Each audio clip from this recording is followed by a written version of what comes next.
आज का मौजू है कि उर्दू का जो निगार खाना है उसमें हमें गांधी जी किस शिद्दत के साथ, किस खूबसूरती के साथ, किस रवानी के साथ हमको नजर आते हैं।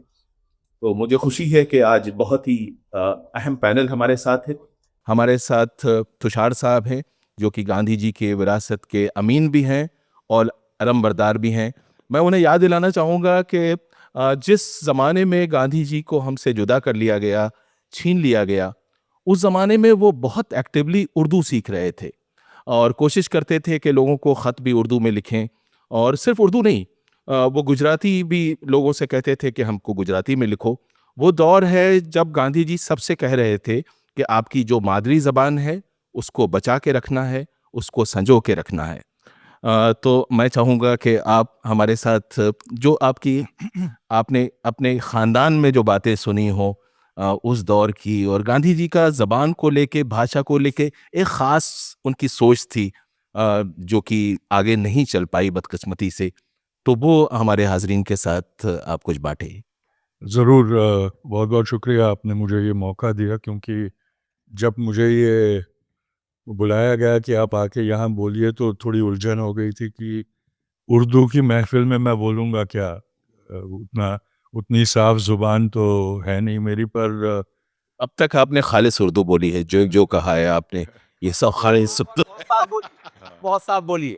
तो बापू ने हमेशा, और पर्टिकुलरली जब तक़सीम हुआ मुल्क, तो जो उन्होंने सोचा था हमारे मुल्क के बारे में और यूनिटी के बारे में, वो कोई नई बात नहीं थी। क्योंकि आप अगर उनकी तारीख़ पढ़ें तो आपको पता चलेगा कि खिलाफत के वक़्त से उन्होंने ये इसको बहुत अहमियत दी थी कि हिंदू मुस्लिम यूनिटी बरकरार रहे और ज़्यादा बढ़े भी। और उसके लिए बापू की एक जो अभी-अभी किसी ने उनको थोड़े महीनों पहले उनको चतुर बनिया कहा था। उस तो वो ज़माने में चतुराई, जो चतुराई थी उनकी, वो जानते थे कि लोगों को आसानी से क्या समझाया जा सकता है, और इसलिए उन्होंने हमेशा सबसे ज़्यादा हिंदुस्तानी को अहमियत दिया था। और मैं अभी पढ़ रहा था तो देखा कि ना सिर्फ हिंदुस्तानी को उन्होंने अहमियत दी, लेकिन उन्होंने ये भी ज़ोर दिया कि हिंदुस्तानी को ऑफ़िशियल अगर कर दिया जाता है तो उसकी 2 लिपियाँ भी उसके साथ रिकॉग्नाइज़ होनी चाहिए, जो उर्दू या पर्शियन लिपि थी और जो देवनागरी थी। तो ये वो यानी समझते थे एक कि ज़बान अगर और 2 लिपियाँ। 2 लिपियाँ, जी, जी। वो सिर्फ़ यही एक हिंदुस्तानी जो भाषा थी उसके लिए वो कहते थे। लेकिन उससे भी ज़्यादा बापू ने अहमियत इसके ऊपर दी थी कि जो ज़ुबान है, जो लोग बोलते हैं, बोली भाषा जिसको बोलते हैं, वो अहमियत रखनी चाहिए। और इसीलिए उन्होंने अपनी जो वो बोलते थे उसमें भी उन्होंने हमेशा ये देखा कि आसान और सरल भाषा, जो ये मुशायरों की और दरबारों की में जो भाषा हुआ करती थी, जहाँ अपनी चतुराई और अपनी जो विद्वत्ता है उसको दिखाने की कोशिश की थी, उन्होंने कहा था कि नहीं, जो लोग समझ सके वो भाषा जी। इख्तियार करना चाहिए और इसका इस्तेमाल ज़्यादा से ज़्यादा होना चाहिए। तो बापू ने लिखा है कि मैंने उर्दू स्क्रिप्ट 1 हफ्ते में सीख ली। वो कोई ज़्यादा क्या बात है! मैं कॉम्प्लेक्स यहाँ पे बात बैठे बहुत सारे लोगों को से कहना चाहूँगा जो हमेशा इस उसमें रहते हैं, पज़लमेंट में रहते हैं कि ये बहुत मुश्किल चीज़ है। गांधी जी ने उस उम्र में, उस दौर में 1 हफ्ते में स्क्रिप्ट सीख ली थी। 1 हफ्ते में सिर्फ 1 हफ्ते में स्क्रिप्ट ही नहीं लिखी थी। आज ही मैं उनका कॉरेस्पॉन्डेंस देख रहा था, किसी के साथ उन्होंने खत का जवाब दिया है, किसी ने शिकायत की कि उर्दू तो कितनी बहुत मुश्किल ज़बान। मुश्किल ज़ुबान है, लिखना स्क्रिप्ट हुँ। बहुत मुश्किल है, लिखाई नहीं जा सकती। उन्होंने कहा तुम मेरे पास आ जाओ, मैं तुम्हें ये गारंटी देता हूँ कि मैं भी तुम्हें 1 हफ्ते में वो क्या बात! भाषा सिखा दूंगा, लिखाई सिखा दूंगा। कोई ज़्यादा मुश्किल बात नहीं है ये। पर बापू की सबसे बड़ी जो एक उनकी फितरत जो थी, वो ये थी कि वो हर चीज़ को एक मकसद के साथ जोड़ देते थे। और जब तकसीम हुआ मुल्क और बहुत हिंसा हुई और लोगों के ऊपर काफ़ी हादसे हुए, तो बापू ने हिंदुस्तानी जो कि उर्दू और संस्कृत का मिक्सचर था, उस ज़ुबान को द लैंग्वेज ऑफ हीलिंग कहा है कि अगर ये ज़ख्मों को मिटाना है, उनके ऊपर मरहम करनी है, तो उर्दू और संस्कृत की मिली-जुली जो हिंदुस्तानी है, वो हमारी भाषा होनी चाहिए। और उन्होंने ये इसलिए कहा कि यहाँ से जो गया हुआ है, जिसे भगाया गया है यहाँ से, वो जब अपने मुल्क में जाएगा तो वहाँ अगर हिंदुस्तानी भाषा चली होगी तो उसे ये एहसास नहीं होगा कि वो कहीं कुछ छोड़ के उसे वहाँ से हटाया गया है। और जो पाकिस्तान से हमारे पास आए हैं उनको भी ये नहीं एहसास होगा, क्योंकि जब उनके ऊपर ये होगा कि उनको नई भाषा सीखनी पड़ेगी, तो उनको ये एहसास होगा कि हमारे साथ नाइंसाफ़ी हुई, हमारे साथ ज़ुल्म हुआ, और वो जो घाव है वो कभी भरेंगे नहीं। तो उन्होंने इसमें लाला लाजपत राय का एग्ज़ाम्पल दिया है और कहा है कि लाला लाजपत राय एक आर्य समाजी थे जी। और हवन वगैरह करते थे, संस्कृत में बोलते थे, लेकिन बापू ने कहा है कि जब हम बात करते थे, तो लाला जी हिंदी नहीं समझ पाते थे, क्योंकि वो उर्दू खालिस उर्दू समझते बोलते थे। जी। इसलिए ये अगर लाला जी के साथ जो अंग्रेज़ी भी जानते थे और संस्कृत भी जानते थे, उनके साथ अगर ये होता है, तो फिर हिंदी जो है, देवनागरी वाली हिंदी या संस्कृताइज़्ड हिंदी है, वो हमारे कल्चर से विपरीत जी हाँ। हो जाती है। तो इस तरह से उन्होंने अपनी एक्टिविज़्म में भी जो कल्चरल लैंग्वेजेज़ थी, उनको बहुत जी, जी, महत्व जी। दिया। मैं फ़ातमी साहब को, हाशमी साहब को और तुषार गांधी साहब को भी याद दिलाना चाहूँगा कि उर्दू के निगार खाने में गांधी जी की जो आवाज़ और उनकी तस्वीर जो हमको नज़र आती है, उसे शायद हम यूँ ही एकेडमिक अंदाज में अगर बात करें, तो उन्हें हम 3 अदवार में यानी 3 दौर में हम तक़सीम कर सकते हैं। एक तो इब्तिदाई दौर हो गया, जो कि जलियांवाला बाग से लेके और खिलाफत तहरीक का दौर है। उसके बाद हम कह सकते हैं कि तरक्की पसंद तहरीक वाला एक दौर है, और उसके बाद गांधी जी की चले जाने के बाद उर्दू का एक नया दौर शुरू होता है, जिसने जो गांधी जी की तालीम थी, डॉक्टर ज़ाकिर हुसैन, प्रोफेसर मुजीब, अ, आबिद हुसैन साहब, स्वालिहा आबिद हुसैन, और जो कि जामिया का जो पूरा जामिया बरादरी है, और क़याम तालीम से लेके रिसाले, किताबें, बहुत आसान उर्दू उन्होंने इस्तेमाल की, और पूरी इस बात की कोशिश की कि जो गांधी जी का पैगाम है वो नए हिंदुस्तान में नए हिंदुस्तानियों और शहरियों तक पहुंचाया जाए। तो इससे पहले कि आप इस पे कुछ कहें, मैं तुषार जी को याद दिलाना चाहूँगा कि उसी दौर में उससे बिल्कुल कुछ पहले उन्होंने जमना लाल बजाज को एक ख़त लिखा था, और जमना लाल बजाज जो है उनको ट्रेजरर भी बनाया था उसका जामिया मिल्लिया इस्लामिया का। अपने खुद अपने बेटे को जामिया पढ़ने के लिए भेजा। तो मैं चाहूँगा कि आप हाज़रीन को वो ख़त याद दिलाएँ, जो उन्होंने जमना लाल बजाज को लिखा और किस कॉन्टेक्स्ट में लिखा। अगर उस ख़त पे अमल हो जाता, तो आज हमारी तहज़ीब, हमारा अदब और हमारी ज़बान, उसका अंदाज़ काफ़ी मुख्तलिफ़ होता, और शायद हिंदुस्तान का अंदाज़ भी मुख्तलिफ़ होता। तो वही वो दौर था जब राष्ट्रभाषा के लिए कैंपेन चलाया जा रहा था और राष्ट्रभाषा हिंदी के बारे में कैंपेन चल रहा था। तो बापू ने ये खत लिखा था कि अगर आप हिंदी को राष्ट्रभाषा बनाने के लिए कोई कैंपेन चलाएंगे तो मैं उसमें शामिल नहीं होऊंगा, क्योंकि मुझे मुखालफत है कि हिंदी को राष्ट्रभाषा बनाने से, क्योंकि वो एक पूरे सेक्शन को एक्सक्लूड कर देती है।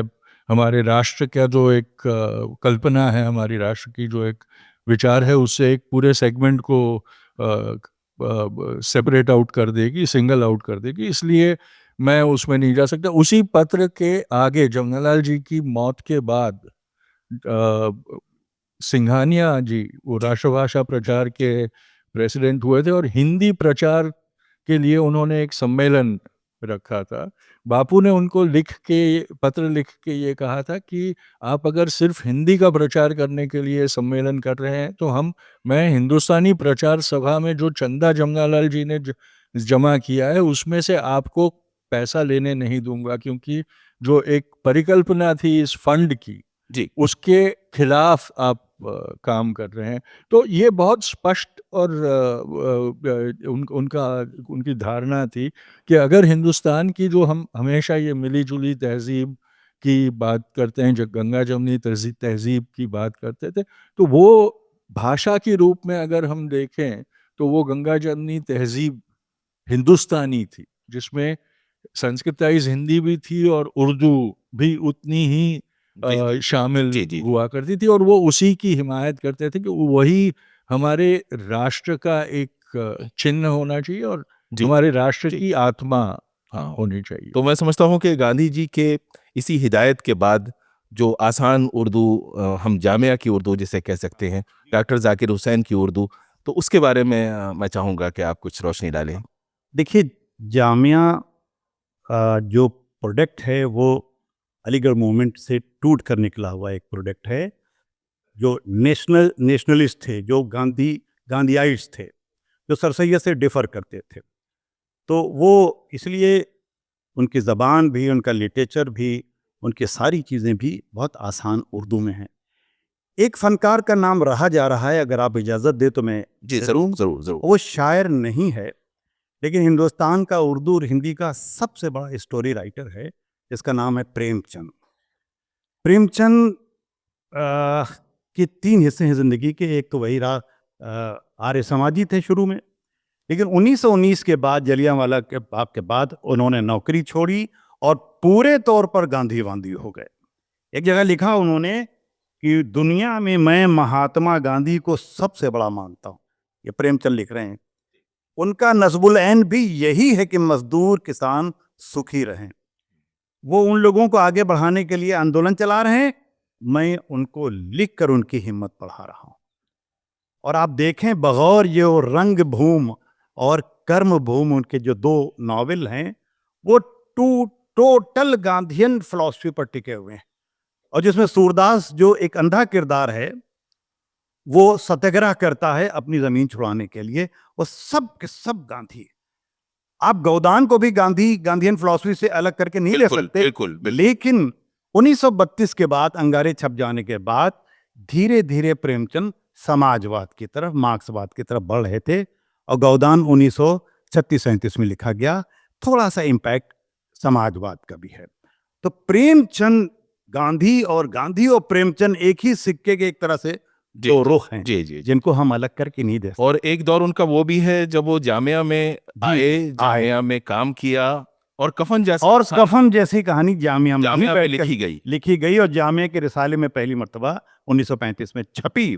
बिल्कुल सही कह रहे हैं आप। जी मैं आपसे बताऊं, दानिश साहब, कि जलियांवाला बाग से लेकर और 1947 तक अगर गांधी पर नज़में इकट्ठे की जाएं तो शायद इतना मोटा वॉल्यूम हो जाए। जी हाँ, कम से और कम उनकी 1000 शहादत के बाद जी। जो नज़में कही गईं, वो तो उसको भी इकट्ठा किया जाए तो उसका भी एक मोटा वॉल्यूम हो जाएगा। जी जी और उन नज़मों को जिनके तरफ सोहेल हाशमी साहब ने, जो जिसे आप फोक सॉन्ग कहते हैं, फोक गीत कहते हैं, उन नज़मों को, यानी गांधी ऐसा महात्मा बना, ऐसा नेशनल और कौमी हीरो बना कि फिलोसफर, प्रोफेसर और राइटर से लेकर बच्चों तक के रग रग में गांधी बसे हुए थे। कहीं बापू की शक्ल में, कहीं राष्ट्रपिता की शक्ल में, कहीं महात्मा की शक्ल में। हिंदुस्तान की तारीख में ऐसा जादुई, ऐसा तिलिस्मी स्कॉलर, आखिर कोई तो बात है, मैं पूरी पब्लिक के सामने ये बात जिम्मेदारी से कह रहा हूं, कि आखिर कोई तो बात है कि गांधी की एक आवाज पर पूरा हिंदुस्तान सड़क पर आ जाता था। ये सादत, ये शरफ तो नेहरू को भी नहीं हासिल था, मौलाना अबुल कलाम आजाद को भी नहीं हासिल था। कोई तो बात थी, क्योंकि कौल में और फेल में कोई उनका फर्क नहीं था, उनके आचरण में और उनके अध्यात्म में कोई फर्क नहीं था। यानी मुख्तसरन हम ये कह सकते वो हैं खुद एक नमूना थे।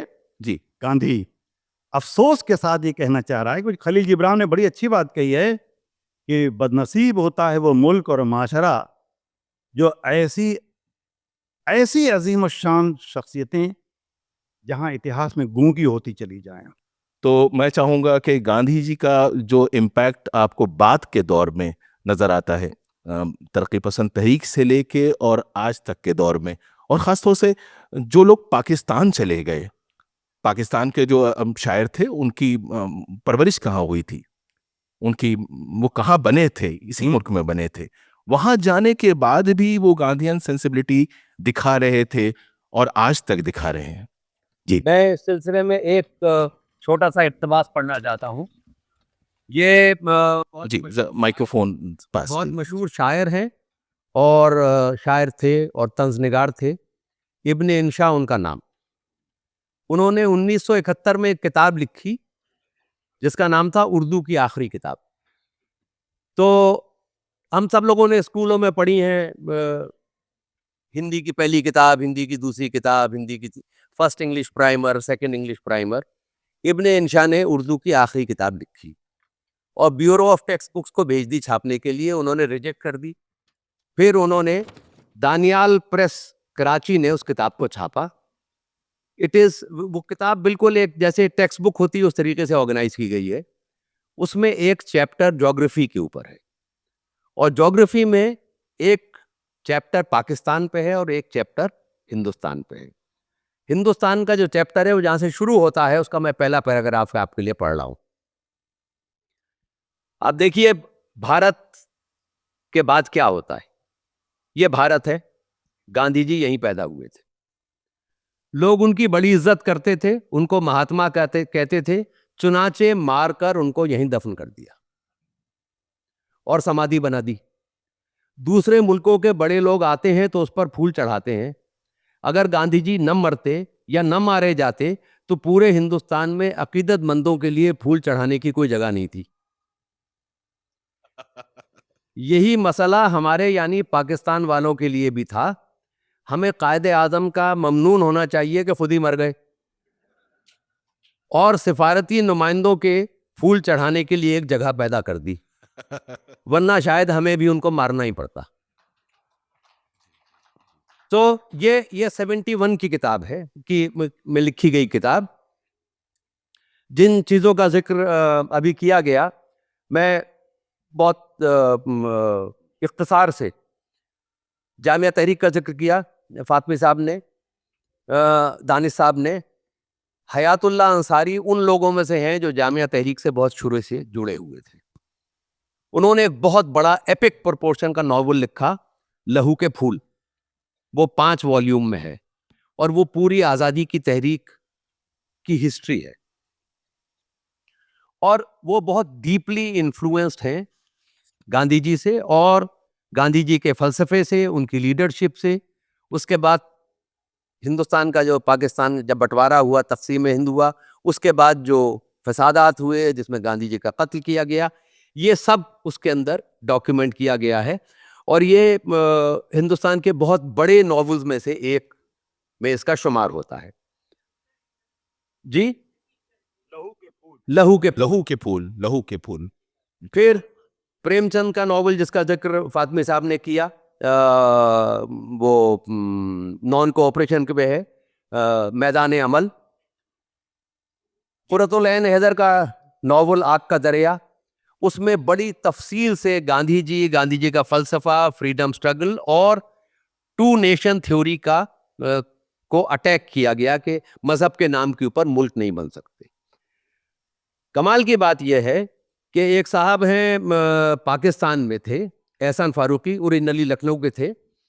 उन्होंने एक किताब लिखी 2 नेशन थ्योरी को डिफेंड करने के लिए, नॉवल लिखा उन्होंने।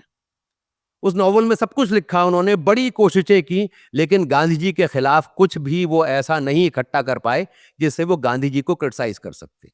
तो वो लोग भी जो 2 नेशन थ्योरी के समर्थक हैं, उसके सपोर्टर्स थे, उनके पास भी कुछ मटेरियल नहीं है, क्योंकि वो गांधी जी का जो स्वीप है, जो उनकी पकड़ है, जो उनकी पहचान है और उनके लिए जो हिंदुस्तान के अवाम में अकीदत है, वो इतने बड़े पैमाने के ऊपर है कि उसको और वो हम बार बार देखते हैं। खदीजा मस्तूर का नॉवल है आंगन, जो वो पूरा का पूरा गांधी जी का जो की ज़िंदगी, उनका फ़लसफ़ा और वो तहरीक आज़ादी। तो ऐसे बहुत सारे आपको फ़िक्शन के पीसेस मिलेंगे और पोइट्री जैसा अभी जिक्र किया फातमी साहब ने, वो तो इतनी है कि जिसकी वक्त हमारे पास नहीं है, तो मैं सिर्फ मजाज की एक नज्म है जी जो उसके मैं कुछ शेर आपके सामने पेश करूंगा।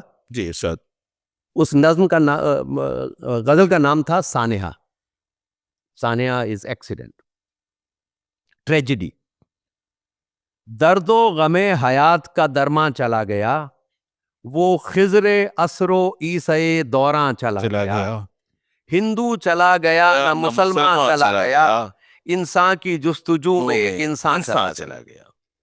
बीमार जिंदगी की करे कौन दिलदही, नब्बाज व चारा साज मरीजा चला गया। लंबी नज्म गजल है। इसके आखिर के जो नज्म है, इसके आखिर के मैं 5-6 शेर सुनाता हूं, क्योंकि वो आज के हालात में हमारे लिए बहुत ज्यादा उनको याद करना जरूरी है। अब संग व खिश्त व खाक व खजफ सर बुलंद हैं, वाह वाह वाह। पत्थर कांटे मट्टी ठीकरे वो आसमान पे चढ़ गए। ताजे वतन का लाल दरख्शां चला गया। क्या बात है। जो ग्लिटरिंग रूबी थी मुल्क के ताज में, वो चली गई वो है। चला गया, अब ये ठीकरे और जो बच गया है वो मौजूद है। वो ये है जी। अब अहरमन के हाथ में है तेगे खून चका, शैतान के हाथ में खून में डूबी हुई तलवार है। खुश है कि दस्तो बाजुए यज़दा चला गया। शैतान खुश है कि खुदा के दस्तो बाजू कट गए। इससे बड़ा ट्रिब्यूट गांधी जी के लिए क्या हो सकता है, आप सोचिए। देवे बदी से मार कहे सख्त ही सही। वाह। जो बदी का जो देवता, जो देव है जी। उसके खिलाफ जो हमारी लड़ाई है वो सख्त लड़ाई जरूर है। ये तो नहीं कि जोरे जवाना चला गया, क्या अहले दिल में जज्बे गैरत नहीं रहा, क्या अज़्म सर फरोशी मर्दा चला गया। क्या बागियों की आतिश दिल सर्द हो गई, क्या सरकशों का जज्बे पिन्हा चला गया, क्या वो जुनून जज्बे बेदार मर गया, क्या वो शबाब हश्र बदामा चला गया। खुश है बदी जो दाम ये नेकी पे डाल के, खुश है बदी, खुश है बदी जो दाम ये नेकी पे डाल के, रख देंगे हम बदी का कलेजा निकाल के। रख देंगे हम मैं राजेश साहब इतनी ही खूबसूरत एक नज़्म जरूर जरूर जोश मलिहाबादी ने गांधी की शहादत पर कही। हालांकि जोश गांधी के इतने फॉलोअर नहीं थे जितने नेहरू के थे जी। उसे दोस्ती भी थी नेहरू से पर्सनल, लेकिन गांधी को मसले दोस्तों को फॉलोअर्स नहीं कहना चाहिए। तो मगर गांधी की शहादत पर पहले एक नस्र में जुमला सुनिए और फिर चंद शेर सुनिए। एक जगह उन्होंने लिखा कि एक साहब कायदे आजम हो गए और एक साहब वजीर आजम और गांधी शहीद आजम। वाह वाह वाह। अब जोश का ये मिसरे सुनिए। दिल से निकली हुई नज्म, अस्सलाम ए हिंद के शाहे शहीदा अस्सलाम। क्या बात। दानिश साहब सुनिए वरना हाँ मजा नहीं आएगा। अस्सलाम ए हिंद के शाहे शहीदा अस्सलाम, तू रहीने मरहमत आई नए ईसार था, सेहते अफकार इंसान के लिए बीमार था, बरहमन का चारा फरमा शेख का गमखार था। वाह वाह। बरहमन का चारा फरमा शेख का गमखार था, तू रवादारी का देवता अमन का अवतार था। वाह वाह। अस्सलाम ए काबो काशी के दरबा अस्सलाम, अस्सलाम ए हिंद के शाहे शहीदा अस्सलाम। और ये आखिरी बंद देखिए, इसमें शायरी भी बहुत उम्दा है जी। अनी साहब देखिएगा। तू ही एक दानाए कामिल बज़ में नादानी में था। क्या मैं मिसरा देखिए थे जी। मुकर्रर मैंने कहा शायरी देखिए। जी जी जी। तू ही एक दानाए कामिल बज़ में नादानी में था। बज़ में नादानी का जवाब, बज़ में नादानी के क्या खूबसूरत इस्तिलाह लाए हैं। क्या बात। तू ही एक दानाए कामिल बज़ में नादानी में था, रोशनी का तू मीनारा बहर तूफानी में था। रोशनी का तू मीनारा बहरे तूफान बहर तूफानी में था, तेरे दम से जमजमा गंगा की जौलानी में था। वाह वाह, तेरे दम से जमजमा गंगा गंगा की गंगा जौलानी में था, नगमा तुझसे कौसरो तस्नीम के पानी में था। ऐ गुरूरे हिंद वो फखरे मुसलमान असल, मैं हिंद के शाहे शाही असल। देखिए क्या क्या नज़में कही गई हैं गांधी पर, और दिल से कही गई हैं। और ये खूबसूरत नज़में उसी वक्त, देखिए रस्मी नज़्म पता चल जाती है साहब, जी जी, ये दिल से निकली हुई नज़्म है। जो दिल से निकली हुई नज़्म होता है उसका उसकी जो कैफियत होती है, उसकी जो शेरियत और जज्बातियत होती है, वो एक अलग ही होती है। अभी इन्होंने मजाज के पढ़ा, मेरे पास जोश है और मेरे पूरा लंबा आर्टिकल है, मैंने इधर कई आर्टिकल्स लिखे हैं गांधी पर। तो उर्दू साहित्य में महात्मा गांधी, जी, वामिक की बड़ी खूबसूरत नज़्म है, फानी सागर निज़ामी की बड़ी हाँ, सागर निज़ामी की, जी तरक्की पसंद दूसरे शोरा की। मैंने अर्ज किया कि अगर इन सब को टुकड़ों टुकड़ों में, तो कई वॉल्यूम, बल्कि मैंने साहित्य अकेडमी को खत भी लिखा है कि इस मौके पर एक खूबसूरत इंतखाब उर्दू साहित्य में महात्मा गांधी, साहित्य अकेडमी सब काम करेगी मगर ये काम नहीं करेगी, मुझे मालूम। नहीं, जवाब में लंबी खामोशी हो जी जाएगी। जी जी, मेरा सिर्फ मकसद ये कहने का तौसत, ये जो हमारे शायर हैं सब हमारे बड़े महबूब शायर हैं, लेकिन नई नस्ल अपनी विरासत से कहीं के अंधेरे में चली जा रही, महरूम होती जा रही है। इसलिए इनको मौका मौका सरकारी सतह पर ना, वो तो सरकारी सतह पर तो रस्मी सा होता है बिल्कुल, लेकिन ऐसी गोष्ठियों में, सेमिनारों में, कॉन्फ्रेंसों में, स्कूलों में, मदरसों में हम ऐसे अपने शुहदाए वतन को, अपने जानिसाराने वतन को, अपने रफ़ीक़ाने वतन को याद करें और कुछ नहीं कर सकते तो आंसुओं का रोशनाई का नजराना तो पेश कर जी, सकते जी, हैं। जी, मैं आपकी इजाज़त से तुषार साहब से एक सवाल करना चाहूँगा कि गांधी जी के आगमन से पहले, गांधी जी की आमद से पहले एक अफरा तफरी का माहौल था। एक ऐसे कायद की ज़रूरत थी जो चीज़ों को नज़्म और ज़ब्त में ला सके। आज भी हम अगर अपने समाज की तरफ देखते हैं तो काफ़ी उथल पुथल का माहौल नज़र आता है, लेकिन गांधी जैसा कोई रहनुमा हमको नज़र नहीं आता। और उनकी जो फ़िक्र है, उनकी जो तालीमात हैं, उनकी जो हिदायत हैं, बस वही हमारे साथ हैं, वही हमारी मशाल राह हैं। तो मैं ये आपसे पूछना चाहूँगा एक बहुत ही निजी नौइयत का सवाल कि गांधी जी बापू के बहुत सी तालीमात हैं, बहुत से पैगाम हैं, बहुत सी चीज़ें हैं। तो आज के दौर में हमें सबसे ज़्यादा उनकी किस तालीम की, किस हिदायत की ज़रूरत है? मुझे लगता है कि अगर आज के बारे में हम देखें तो आत्मविश्वास की ज़रूरत, जो बापू ने हमें दिलाया था तब, क्योंकि बापू के आने से पहले हिंदुस्तान के जहन में ये था कि अंग्रेज़ों को हम कभी हरा नहीं सकते, पर बापू ने जो बदलाव लाया उस वक्त, वो ये एहसास सामान्य से सामान्य जो नागरिक थे, जो हिंदुस्तानी थे, उनको ये एहसास दिलाया, ये विश्वास दिलाया कि अगर चाहो तो अंग्रेज़ों को तुम अकेले भी हरा सकते हो। आज भी मैं जहाँ भी जाता हूँ वहाँ वैसा ही उदासीनता का माहौल दिखता है कि हम क्या कर सकते हैं, ये लोग इतने हावी हो चुके हैं, ये ताकतें इतनी ज़्यादा बढ़ गई है, हम क्या कर सकते हैं। वो जो उदासीनता थी, उसमें जो बापू ने जो एक एक एहसास करवाया कि नहीं तुम चाहो तो कुछ भी कर सकते हो, उसकी ज़रूरत बहुत है। पर मैं क्योंकि परिवार का हूँ इसलिए परिवार की एक बात जी, यहाँ ज़रूर, करना चाहता हूँ कि ज़रूर, बापू किस हद तक उर्दू की अहमियत को मानते थे, इसका ये एक नमूना है। उनके पोते ने, कांति करके, हरिलाल गांधी जो सबसे बड़े बेटे थे, उनका बेटा कांति, उन्होंने बापू को चिट्ठी लिख के कहा कि मेरी पत्नी सरस्वती कुछ वक्त आपके साथ गुजारना चाहती है, आके आपके साथ रहना चाहती है, तो आपकी इजाज़त हो तो मैं उसे भेज दूँ। तो बापू लिखते हैं कि हाँ, बहुत अच्छा है कि तुम उसे मेरे पास भेज दो, शायद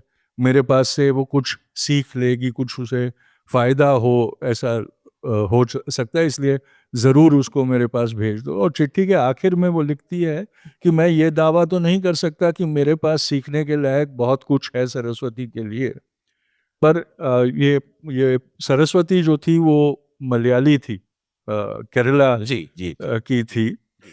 तो आखिर में बापू उस चिट्ठी में कांति को लिखते हैं कि और कुछ ना सही, इतना तो मुझे विश्वास है, इतना तो मुझे भरोसा है कि मेरे पास रहने पर सरस्वती उर्दू जरूर सीख लेगी। तो ये जो क्या बात है, उनके कितनी खूबसूरत बात है। आप देखिए ये बात है, कितनी लेकिन खूबसूरत बात है। ये खत्म हो उसके पहले मैं एक बात भी बताना चाहता हूँ कि बहुत कम जो भाषाएं होती है उनके ऊपर इल्ज़ाम लगते हैं, और खून का इल्ज़ाम बहुत कम भाषाओं पे लग सकता है, क्योंकि कोई भाषा तो खून नहीं करवाती। लेकिन गांधी के खून का इल्ज़ाम उर्दू की पर्शियन स्क्रिप्ट पे लगा है कि उर्दू की पर्शियन स्क्रिप्ट के कारण बापू की हत्या हो पाई। ये इसलिए हुआ कि जब बापू की हत्या के बाद 60 के दौरान कपूर कमीशन बिठाया गया था कि ये जांच करे कि क्यों ये हत्या हो पाई और क्या कोई बड़ी साजिश थी उसमें। तो उसमें ये निकला कि पुलिस की लापरवाही के कारण बापू की हत्या हो पाई थी, और कपूर कमीशन ने ये सवाल किया कि 20 तारीख का जो फेल्ड अटेम्प्ट था, जहां मदन लाल पाहवा ने बम फोड़ा था, और ये उसके बयान में से ये साबित हुआ था कि उसके साथ एक गिरोह था जिसमें गोडसे भी था और सब थे। तो वो सब जानकारी होने के बावजूद ये ऐसे कैसे हो सका कि वही लोग 10 दिन के अंदर अंदर वापस दिल्ली में बापू की प्रार्थना सभा में जाके बापू का कत्ल कर सके। और बम्बई पुलिस को इसका उसकी जानकारी थी। तो जब कपूर कमीशन ने बम्बई पुलिस जो थे नागरवाला करके जो हेड थे इन्वेस्टिगेशन के, उनको पूछा कि ऐसे कैसे हो गया कि तुम्हें जानकारी होने के बावजूद तुम कुछ कर नहीं पाए, तो उन्होंने दिल्ली पुलिस पे ये इल्ज़ाम लगाया कि दिल्ली पुलिस ने मदन लाल पाहवा का जो बयान था, जो कन्फेशन था, उसकी नकल बम्बई पुलिस को भेज दी उनकी जानकारी के लिए। लेकिन दिल्ली में तब जो प्रैक्टिस थी उसके मुताबिक वो बयान उर्दू स्क्रिप्ट में लिखा गया था, और बम्बई की पुलिस को उर्दू स्क्रिप्ट आती नहीं थी, इसलिए वो उसके ऊपर कोई कदम उठा नहीं सके, और इसलिए बम्बई पुलिस का वो दोष नहीं था, वो दोष उर्दू जुबान का था। यानी उर्दू के ऊपर कत्ल का भी इल्ज़ाम लगा हुआ है। यानी आप ये समझ लें कि अगर बम्बई पुलिस को उर्दू आती होती तो गांधी जी का कत्ल नहीं होता। और बापू ने अपनी पूरी जिंदगी ये कहते गुजार दिया कि हर हिंदुस्तानियों को दोनों स्क्रिप्ट्स की जानकारी बहुत अहम होती है। शायद उनको ये पता था कि बम्बई पुलिस को उर्दू नहीं आती, आने के कारण मेरा कत्ल हो जाएगा। एक छोटा सा वाकया और याद आ गया मुझे जी जी जी। कि महात्मा गांधी जब पहली मर्तबा मुकदमा लड़ने अदालत में गए अफ्रीका में, तो और लिबास तो वो सब अंग्रेजी नुमा था जैसे होता है कोट पैंट, लेकिन गुजराती पगड़ी पहन के गए। तो जज ने उनकी पगड़ी पे एतराज़ किया और कहा कि ये आप ऐसे नहीं, प्रॉपर ड्रेस में आइए।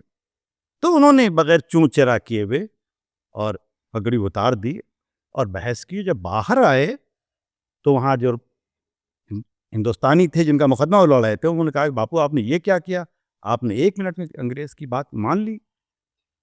तो उन्होंने कहा कि देखो मियाँ, जब तुम्हारे सामने कोई बड़ा मिशन हो तो छोटे छोटे चीज़ों को बहुत बड़ा इशू नहीं बनाना चाहिए। गांधी ने कहा बड़ा मिशन, बड़ा काम हमारा ये कि हम अफ्रीका में जो रेल का हादसा हुआ वो चाहते तो पर्सनल इशू बना देते, मेरे साथ मेरी बेइज्जती हुई जैसे हम लोग अक्सर बना देते हैं, मेरी जिल्लत हुई। उन्होंने अपनी जाती जिल्लत को कौमी जिल्लत में तब्दील कर दिया। ये एक बड़ी सोच की दलील बड़ी बात है कि पगड़ी इशू नहीं है। जैसे मुसलमान कभी दाढ़ी टोपी को इशू बना लेता है, कभी कोई जनेब को इशू बना लेता है, कभी कोई इशू बना लेता है। जब मुल्क अगर बड़ा इशू लेके चल रहा है, विकास का, तरक्की का, एकता का, इत्तेहाद का, तो फिर ये जो इश्यूज हैं, मैं नाम नहीं लेना चाहता, वो बड़े पेटी इश्यूज हैं, लेकिन हमको इसी तरह के पेटी इश्यूज में उलझा दिया गया है ताकि हम इन्हीं इश्यूज में उलझे रहें, उनका इक़्तिदार चलता रहे, उनकी सरकार चलती रहे।